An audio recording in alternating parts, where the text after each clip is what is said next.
জাতীয় নিরাপত্তা হুমকির অভিযোগে পাকিস্তানি নারীকে বিয়ে করার দায়ে বরখাস্ত হলেন ভারতীয় কেন্দ্রীয় রিজার্ভ পুলিশ ফোর্সের সদস্য মুনির আহমেদ।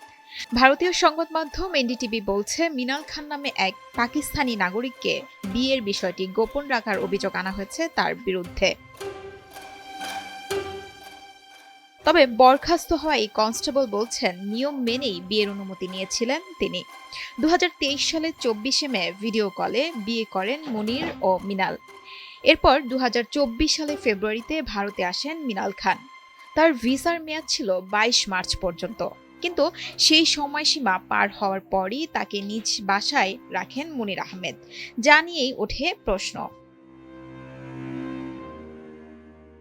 বর্তমানে মিনাল খান কাশ্মীরের জম্মুতে স্বামীর বাড়িতেই আছেন। ঘটনার পেছনে রয়েছে ভারত পাকিস্তান সম্পর্কের দীর্ঘদিনের উত্তেজনা। বান্ডেল থাকলে প্রতি সেনমানিতে টাকা বাঁচবে।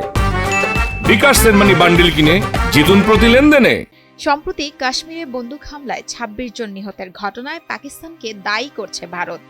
এতে দুদেশের মধ্যে উত্তেজনাও আরও বেড়েছে।